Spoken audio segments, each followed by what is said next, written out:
Last time we saw that for writing the electronic configuration, we require certain rules. आपण electronic arrangement लिहिताना, ज्याला आपण electronic configuration म्हणतो, ते लिहिताना आपल्याला काहीतरी रूल्स फॉलो करायचे आहेत. त्याच्यामधून आपण फर्स्ट रूल आधीच पाहिलेला आहे, which was called as Aufbau principle, की इलेक्ट्रॉन्स हे इन्क्रीजिंग एनर्जी लेवल प्रमाणे फिल होतात. They are filled according to the increasing energy level. And I told you the way in which the electrons will get filled. कुठला subshell आधी भरेल, त्याच्यानंतर कोणता भरेल, त्यासाठी आपण एक सिंपलचा एक टॅक्ट पाहिलाय की सगळे ऑर्बिटल्स किंवा सबशेल्स तुम्ही ऑर्डरमध्ये लिहा. आधी 1s लिहा, त्याच्यावरती 2s 2p, मग 3s 3p 3d, असं करून आपण क्रॉस लाईन्स टाकतो आणि त्याप्रमाणे आपल्याला एक ऑर्डर मिळते की द सबशेल्स आपल्याला ज्या ऑर्डरमध्ये मिळतील त्या ऑर्डरमध्ये ते सबशेल्स आपल्याला फिल करायचे. मग सेकंड रूल आपल्याला फॉलो करायचा आहे for writing electronic configuration, which is called as Pauli's exclusion principle. परत पॉली हा नेम ऑफ द सायंटिस्ट आहे. एक्सक्लुजन प्रिन्सिपल काय सांगतो की no two electrons can have same set of 4 quantum numbers. एक इलेक्ट्रॉनला 4 क्वांटम नंबर्सची व्हॅल्यू असते. 4 क्वांटम नंबर्स म्हणजे we have N, L, M and S. हे आपण मागच्या व्हिडिओजमध्ये पाहिलेले आहेत. मग कुठलेही 2 इलेक्ट्रॉन्सला हे चारही क्वांटम नंबरचे व्हॅल्यू सेम येणार नाही. This is what is said by poly.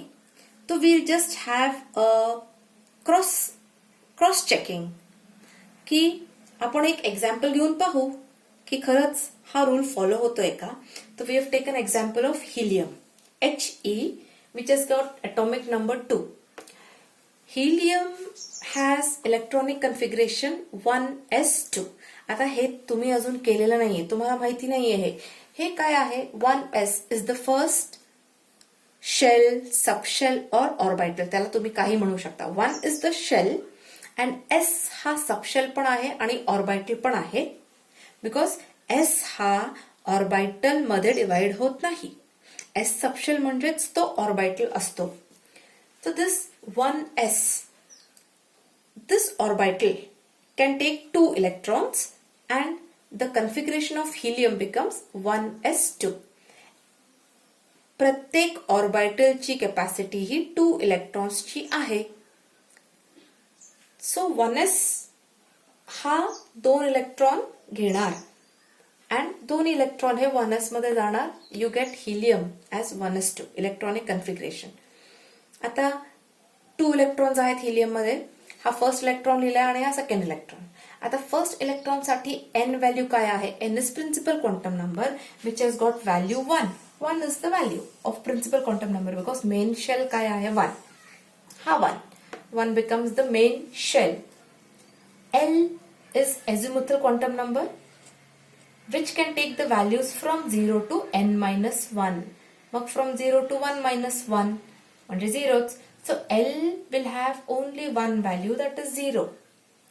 M will have the values. आता मी साइडला लिहिलंय इथे. M can take which values? Minus L 0 to plus L. आता L स्वतः 0 आहे म्हणून M पण 0 राहतो. अँड S ची व्हॅल्यू, स्पिन क्वांटम नंबरची व्हॅल्यू ही आयदर प्लस हाफ असते और मायनस हाफ असते. तर value off spin quantum number becomes plus half. Plus half indicates that the electron is moving in clockwise direction. This becomes the value. These are the values of quantum numbers. 4 quantum numbers for first electron. आता second electron consider करा. Second electron मध्ये परत तो electron कुठे आहे, हा second electron पण कुठे आहे, फर्स्ट शेल मध्ये आहे. n value is 1, L value is 0, M value is 0, but S ची व्हॅल्यू ही मायनस हाफ असते. बिकॉज एक ऑर्बिटल मध्ये असताना, आता 1s ऑर्बिटल. 1s ऑर्बिटल कसा आहे, this is nucleus. 1s orbital is like this, spherical. मी डायरेक्टली ऑर्बिटल ड्रॉ केलाय, स्फेरिकल ऑर्बिटल आहे. I shown you the sphere. Spherical शेपमध्ये आहे. आता आपण 2D मध्ये स्टडी करतोय. आता हे इलेक्ट्रॉन कसे असतील, one electron will be moving, will show the spin like this. एक असा इलेक्ट्रॉन आहे आणि एक खाली आहे. याचा मिनिंग काय आहे की one electron is moving in clockwise direction and one is moving in anti clockwise direction. This is the meaning. So दोन्ही इलेक्ट्रॉन जरी एक ऑर्बिटल मध्ये असतील तरी one will be moving in clockwise and other will be moving in anti-clockwise direction. So other electron will have the value as minus half. So this example proves us कि none of the two electrons, even if they are present in one orbital, can have same quantum number values. या केस मध्ये तिन्ही quantum number values match होत आहेत, no problem, but fourth ही डिफरंटच येणार. This becomes Pauli's exclusion principle. Now this just one hint I am telling you, one formula कि you can calculate the number of electrons present in each shell म्हणजे main orbit. त्या shell मध्ये energy level मध्ये किती electrons असतील can be calculated by the formula 2n². n काय आहे, the number of shell. आता first shell n is equal to 1 म्हणजे प्रिन्सिपल क्वांटम नंबर. तो if n is 1 we will have 2 electrons. Substitute kara n. 1 square is 1 into 2, 2. If n is 2, second shell, how many electrons can it have? 8 electrons. Third shell ala, the third shell can have 18 electrons. Fourth shell ala, fourth shell can have 32 electrons. Like that you can calculate for fifth shell. Fifth shell असेल तर किती electrons येतील त्याच्यामध्ये? Sixth shell मध्ये किती electrons येतील? This, the number of electrons present in each shell, word पहा shell मध्ये, can be calculated by the formula 2n². Now next is Hund's rule of maximum multiplicity. हा थर्ड रूल आला, Hund's rule. परत हा rule काय सांगतो की pairing of electron does not take place until orbital belonging to that subshell has 1 electron each. आता हे वाचायला इट सीम्स की किती डिफिकल्ट आहे, काय रूल आहे, बट अंडरस्टँडिंगला the rule is very simple. की इलेक्ट्रॉनची पॅरिंग म्हणजे डबलिंग. इलेक्ट्रॉन्स डबल कधी होणार, अंटिल प्रत्येक ऑर्बिटल मध्ये जोपर्यंत एक एक इलेक्ट्रॉन येत नाही तोपर्यंत इलेक्ट्रॉनची पॅरिंग होणार नाही. This is the meaning. Now see the meaning properly. What is the meaning? Okay, suppose if I have the example of nitrogen can be taken here. Nitrogen. This particular nitrogen element has atomic number 7. So we can write the electronic configuration as आपल्या order प्रमाणे आधी काय येतो 1s नंतर 2s and then 2p. तर 1s मध्ये 2 electrons गेले, 2s मध्ये 2 इलेक्ट्रॉन जातात अँड 2p मध्ये there will be 3 electrons present. तो इलेक्ट्रॉनिक कन्फिगरेशन येणार 2p3. आता 2p3 पण ही फिलिंग कशी होणार, the filling will be taking place as 1, 1 and 1. Now what is the meaning? We know that p orbital has got 3, p subshell has got 3 orbitals, px, py and pz. म्हणजे ही feeling s ला कुठलाच orbital नाहीये, तोच orbital आहे. तर त्याच्यामध्ये electrons 2 येणार. आपल्याला हे रूल फिक्स माहिती आहे की प्रत्येक ऑर्बिटल मध्ये 2 इलेक्ट्रॉन्स हे प्रेझेंट आहेत. तो 1s हा ऑर्बिटल्स आहे, s is orbital itself. So 1s मध्ये 2 इलेक्ट्रॉन्स गेले, 2s मध्ये 2 इलेक्ट्रॉन जाणार. s पण हा इटसेल्फ ऑर्बिटल आहे, पण p हा सबशेल आहे. त्याला आपण डिवाइड कसं केलं ऑर्बिटल मध्ये, px, py आणि pz. तर p मध्ये हे 3 आलेले आहेत म्हणजे px, py आणि pz. So what does the rule say, that me directly 2p3 हे लिहू शकते. हे नंतरच्या स्टेजमध्ये आपण असं डायरेक्टली लिहिणार, पण ती फिलिंग कशी होतीये की आधी it is 2px1, 2py1 and 2pz1. p मध्ये 3 आहेत ना, px, py आणि pz.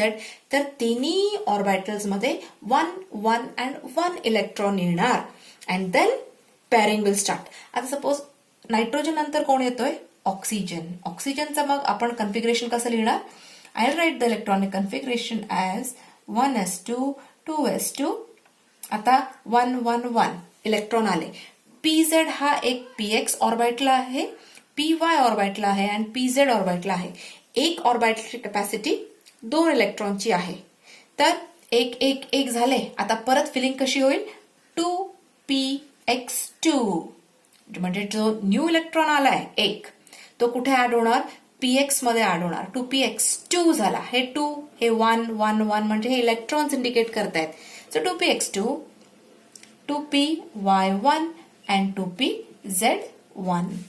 So this becomes the configuration of oxygen. आता मी नेक्स्ट घेतला सपोज एक्झाम्पल फ्लोरीनचा. ऑक्सिजन नंतर फ्लोरीन, तर त्याचा एक इलेक्ट्रॉन कुठे एंटर करणार आहे? py मध्ये. 2py2 असं होईल तो कन्फिगरेशन.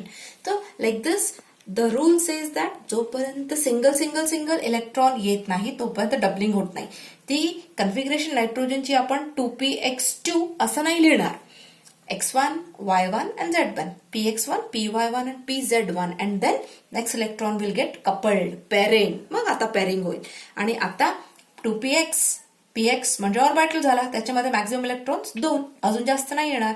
2py मध्ये एक आहे, अजून एक घेऊ शकतो. pz अजून एक घेऊ शकतो. पण सिक्वेन्स मध्ये म्हणजे नेक्स्ट मेंबरला इलेक्ट्रॉन py मध्ये ऍड होऊन 2py2 असं इलेक्ट्रॉनिक कन्फिगरेशन येणार. Now next definition is of isoelectronic species. What are these? The atoms and ions that have same number of electrons are called as isoelectronic species. They can be atoms, they can be ions with same electrons. Now what is the example? Potassium plus K plus ion, argon and calcium plus 2. These are isoelectronic species. And why are they called as isoelectronic species? Because see, potassium has atomic number 19. By losing one electron, K takes plus 1 charge and the number of electrons become 18. This number of electrons of K plus ion is matching with argon. Argon's atomic number is 18. त्याला match करतायत. And then we have calcium plus 2. Calcium plus 2 ion हा form कसा होतोय? When calcium atom is losing 2 electrons, it is forming Ca plus 2. मग आपण electron loss कुठे दाखवतो? Right side. Calcium become Ca plus 2 by loss of 2 electrons. So Ca plus 2. आता कॅल्शियमचा atomic number किती आहे? 20. नंबर ऑफ इलेक्ट्रॉन्स हे 20 आहेत. त्याच्यामधून 2 इलेक्ट्रॉन्स हे लूज झाले तर कॅल्शियमला +2 चार्ज आला. अँड बिकॉज इलेक्ट्रॉन्स त्याने लूज केले, निगेटिव्ह चार्ज कमी झाला त्याचा, म्हणून +2 चार्ज आला. कितीनी कमी झालाय? 2 नी, म्हणून +2 चार्ज आला. अँड इथे आता इलेक्ट्रॉन्स किती झाले? 18.